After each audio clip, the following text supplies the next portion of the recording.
Hey everybody, welcome back to A Swift Recovery. So today I'm going to be doing a video about bipolar disorder, and I'm going to be trying to explain through my own experiences what bipolar disorder is. Now I'm going to try and do this as if you've never really come across it. You may have had the word bounced around once or twice in your life, but no real understanding of bipolar. So this is going to be very much so an overview of the disorder.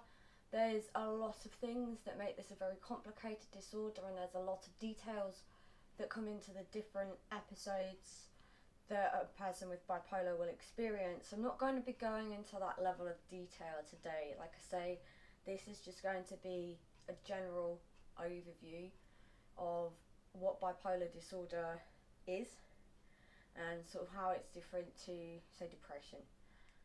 As with all of my videos, I am not a doctor, mental health professional qualified in any way. I'm speaking from my own experiences, what I have found through my own life to be true, what I've spoken to other people about and their experiences as well.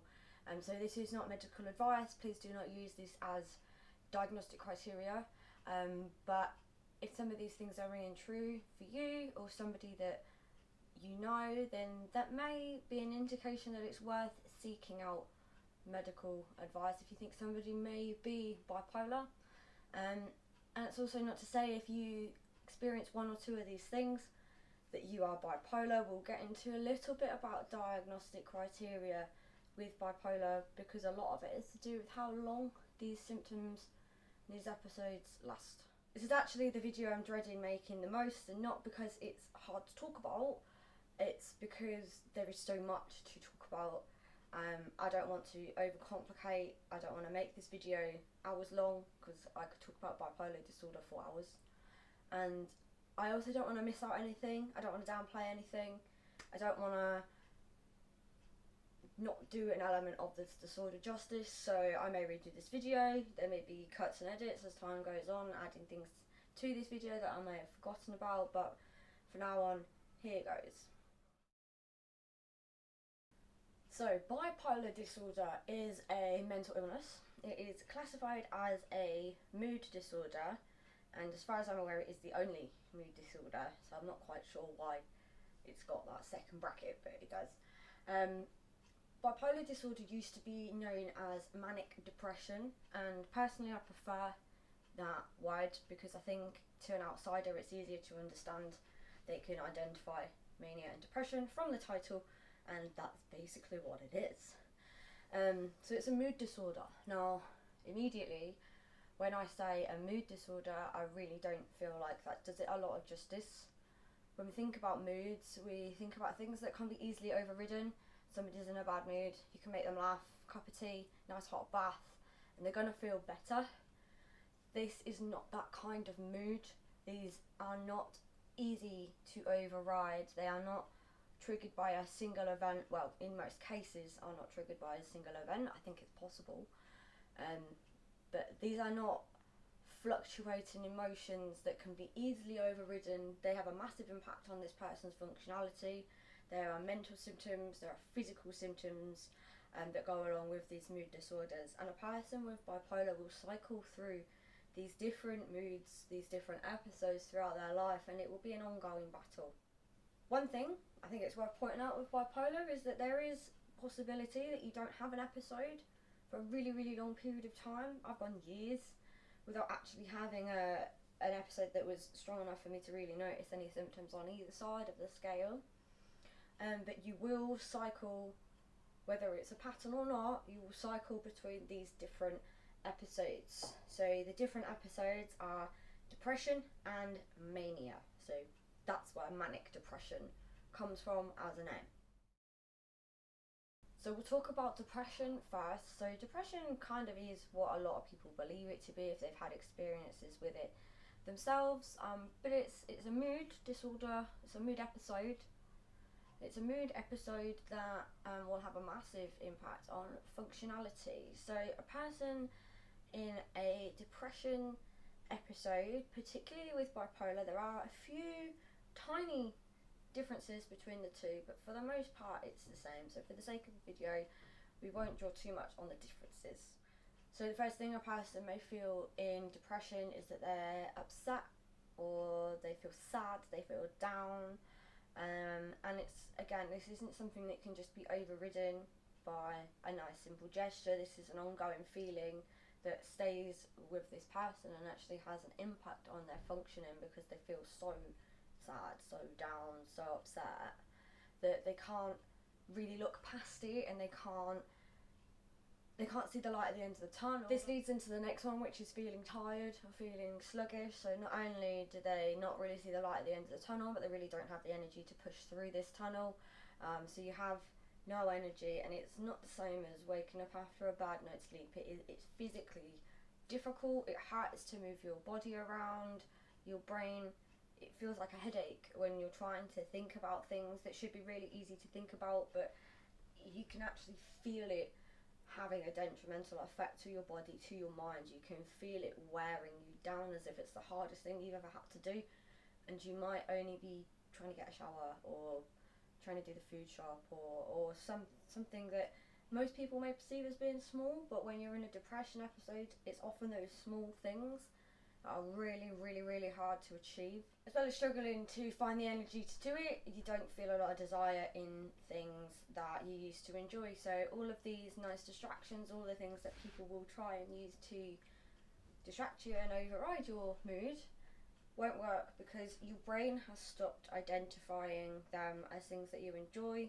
It's not exactly how it works, but your brain has basically stopped releasing the happy hormones when you do things that you're supposed to do for your survival, or things that make you happy. Your brain has stopped that function, so you will no longer find enjoyment in those things, which then amplifies the lack of energy and the lack of desire and the tiredness, because you're not getting any kind of positive feedback from your own body, from your own mind, when you're doing these things. Low self-esteem, lack of confidence. So in depression, it's often that we feel like we're pretty useless. We can feel like a burden. We feel like people are kind of not always necessarily better off without us, but we really don't feel like we bring much to the table. Often people feel guilty and worthless and lack of hope. And again, all of these things, you can kind of see how they all kind of combine and will play off each other, and it's definitely not going to help each other as individual symptoms. But we often feel worthless, and we feel guilty, and we feel like we shouldn't ask for help, or we don't deserve help, or we might have reached out a couple of times and we're still not better, and we think that we're not deserving anymore, they're going to be sick of us by now. And again, that is your illness talking, that is your depression episode talking. One thing people don't really know a lot about depression, especially with bipolar, is that it isn't always necessarily sadness. That can be part of it, as we've discussed, but sometimes instead of the down emotions, you actually feel really irritable, really tense. Everything is just so negative, and you're looking at everything through such a dark lens. But it's not necessarily like a dark suicidal lens where it's pointless, but it's angering you because it's not the way that you want it to be, it's not the way that you perceive that it should be, or maybe it's not the way that you've perceived it to be in the past, because you're not getting that positive feedback loop from something that you used to enjoy, and that's then making you angry, and then it's making you feel hopeless because nothing's working, and then you lose the desire and you lose the energy. And I'm hoping you can see how this kind of all plays into one massive amalgamation of a mood that can really impact your functionality. Other things that can be experienced within depression is suicidal thinking. So this can range from just not really wanting to be about, not really wanting to exist, just wanting the whole to open up and suck you in and you just disappear for a little while, to having a plan and having every intention to go through it. It's not necessarily always the latter, but it can lead to it, and it is definitely something that needs to be taken very, very seriously if you start to have these thoughts. Now, personally, with me, in my depression episodes, I find that these come with intrusive thoughts. So they're not my thoughts, they pop into my mind, and they are from nowhere. They are obviously from my mind, but they are from seemingly nowhere. They're not my own thoughts, and they're not even said in the voice of my internal dialogue. I know that might sound weird to some people, but some people do have an internal voice, and some people just have abstract thoughts. For those of you that have the voice, that you literally say things in your head, my suicidal intrusive thoughts are not said in that voice. They are a different voice, still coming from my mind. I still recognise it as a part of my own being, but it's clearly different. It feels different, and it feels intrusive. It feels wrong. And the last symptom that can be experienced within bipolar depression is psychosis. So with bipolar disorder, when you're on either end of the spectrum, depression or mania, if things get really, really bad, then psychosis is something that some people with bipolar disorder experience and some people don't. I'm not going to go into too much detail on that one in this video. I've got a whole other video on psychosis and my own personal experiences with what that really means. You know, is it what people think it is and see it in the movies? No, it's not. But some people will get that and some people will not. Now, the important thing about these symptoms of bipolar depression is that everyone will experience this on an off day from time to time, and people with depression obviously fit this categorisation anyway. So where's the difference? So the difference really lies in time scales, especially when it comes to being diagnosed with bipolar. So the diagnostic criteria for a bipolar depression episode, at least 4 of these symptoms need to be present for most of the day, every day, for 2 weeks, and have a significant impact on your functionality for this to count or class as bipolar depression. Reality, people with bipolar come in and out of depression, and sometimes they will have an episode that does not last 2 weeks, but so will a normal person. So will somebody without bipolar disorder. So this is where we start to establish the difference. Key to bipolar disorder is not in the depression, it's in the mania. So what is mania? First of all, it's not being hyper, and it's not being in a good mood. It can involve those things, but that doesn't do it any justice. So interestingly enough, I believe a person will not actually receive a diagnosis of bipolar disorder without mania being present at least once in their life. Mania is described as being a severely elevated mood. I've had people ask me, is it the opposite of depression? Well, kind of, in a way, but the opposite of depression you would think of would be happiness, and it's certainly not happiness. This goes beyond happiness. And this can be a very positive experience, but for a lot of people it's actually a very negative experience. So I'll try and explain the different symptoms of mania and why it's not as amazing as it kind of sounds right now. So the first symptom of mania is a heightened mood, elevated mood. So you're feeling happy, you're feeling positive, you're just feeling upbeat, and it's noticeable. You're having a really, really good day, let's say. A couple more symptoms of mania would be being really sociable and having loads of energy. So you're just constantly in go mode. You're constantly wanting to just get loads of stuff done. You feel like you can take on the world. You can move a mountain if you really needed to. You're also feeling really, really chatty. You've got loads to talk about. You really want to engage in conversation. You might find that you want to have like debate kind of conversations because you really want to be engaging your brain. Your brain is working beyond 100% and it's really looking to engage with somebody. This leads to something called racing thoughts. Now, racing thoughts, I personally describe this as beehive brain because that's how it feels to me.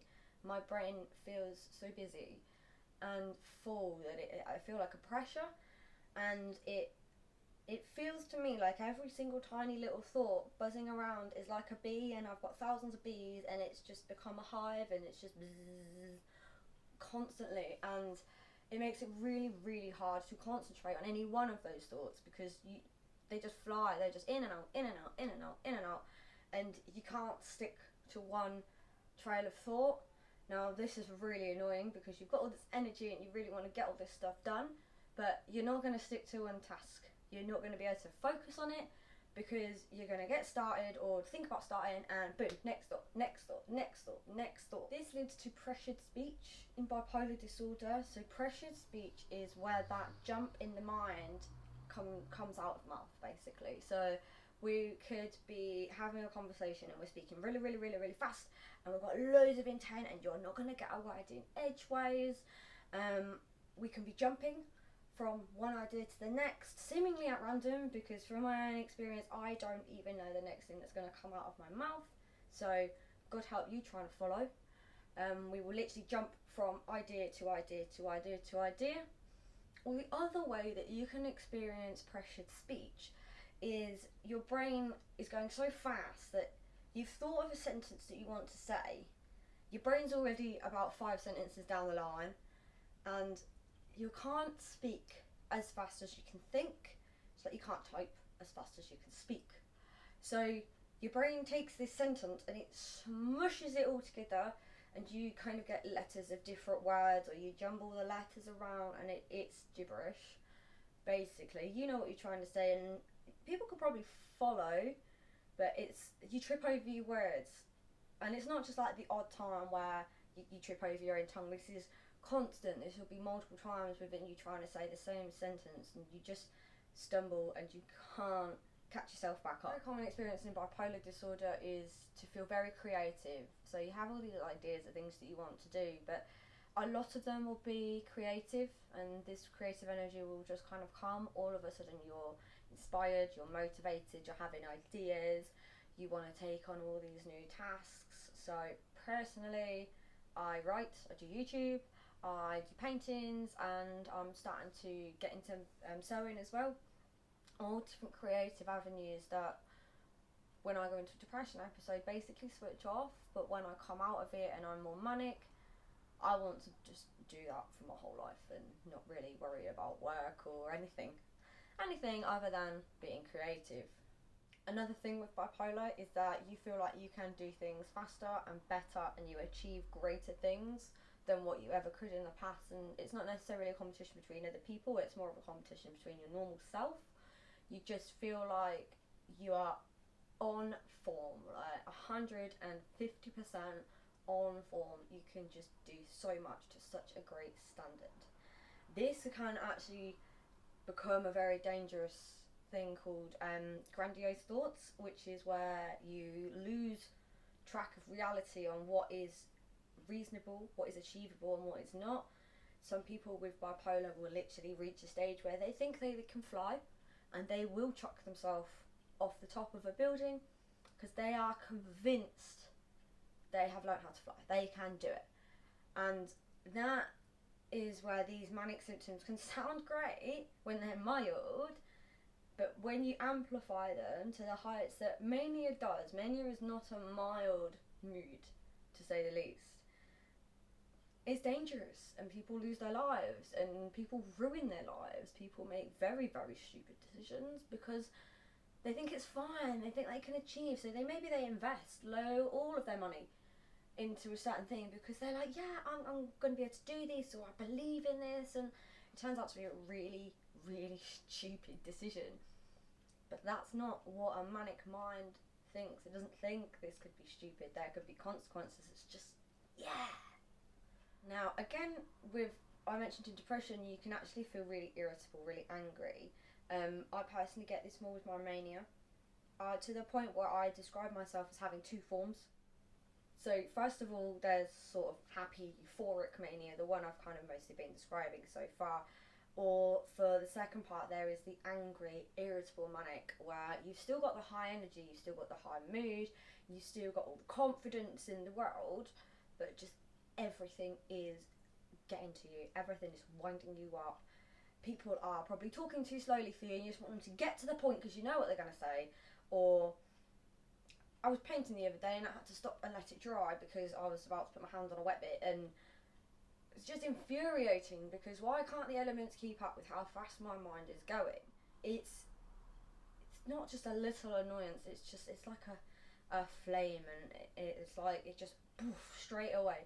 There's no build up to it, it's just instant anger. Another symptom of mania is hypersexuality. So this is something that can lead a person to act very inappropriately. Their sex drive is through the roof. They are feeling really confident and super attractive about themselves, and they will engage in risky behaviours. They may meet up with people who aren't in their best interest, so they may not be protected, and this desire is never satisfied when you're manic. It's not just like you've got it on your mind, it's you have to seek this out. This is what you need, and it's like a tunnel vision. All you can think about is sex, basically. When you're manic, whether it's angry or happy, you can have real trouble relaxing. So I can't sit still, I'll be constantly tapping my foot. Things like waiting in lines is really, really hard because you just don't know how to relax. You don't know how to stop for a second. You can't just be still. It's very, very, very hard to fall asleep. This is a combination of restlessness and the high energy. So when I'm manic, I will struggle for hours to fall asleep, and then I'll probably sleep for 2 or 3 hours, wake up, boom, ready to start the next day, because I've got the heightened energy, and I'm also restless. So when I'm waking up in the morning, there's no slow morning, there's no lying, nice cup of tea, coffee, breakfast, whatever it is that you do. No, straight on with it. Heightened senses. So this one's one of the ones I find people struggle to understand and believe. But literally, colours are brighter when you are manic. I don't know if you can necessarily see a wide scale of colours. I have heard that thrown around. I don't know, I'm not a scientist, but colours are definitely brighter, lights are brighter. You notice the contrast in things more, and you just notice the beauty in things more. Sounds are more prominent. They're not necessarily louder, but I think it's easier to pick out the detail. So you'll listen to a song that you listen to all the time, and you'll hear something that you never heard before in the background of that song. And again, that's something we've all experienced from time to time. These are all individual symptoms of one mood that I'm explaining so far. And again, the last part is the psychosis. So again, we'll go into that on a different video. But again, people with bipolar disorder in our manic episode, some do and some do not experience psychosis. So again, that's a number of different symptoms of mania, some of which some of you will be thinking, well, I've experienced that from time to time. Well, yes, everyone does to a certain degree. But again, the key when it comes to having bipolar disorder diagnosed and knowing that this is not normal brain functionality is the fact that these things will impact how effective you can live your life. So a person in a manic episode will probably stop going to work because they are convinced that they're going to win the lottery, or their latest investment is going to skyrocket, or they will throw themselves off a building and really, really hurt themselves. It's affecting their lives. There's also a minimum timescale, just as in depression. So you need to have at least 3 of these symptoms which are having a detrimental effect on your life for at least 1 week, present most of the day, every day, for this to count as a manic episode. Now, mania is sort of in tiers. So you've got full-blown mania, which is the dangerous, the disruptive, the reckless side of mania. And then you have a lesser form of mania, which is called hypomania, which is where you experience all the same symptoms, but you can kind of function still. You're probably not going to jump off a building or quit your job, but people will notice a change in behaviour that seems out of character, and these symptoms must be present for at least 4 days to count as hypomania. Now that's important to distinguish the two when it comes to diagnosing, especially if you're in America, but less important when it comes to just understanding what mania is. So that's the 2 mood episodes, depression and mania. Now bear with me, we're nearly there. There's just a few more things to make you aware of with bipolar and how it presents now that we understand the basics of the 2 episodes. So bipolar disorder comes in cycles. So a person will cycle between these different moods throughout their life. It's pretty much well known that mania is followed by depression. It doesn't necessarily mean that you'll always be manic before you're depressed.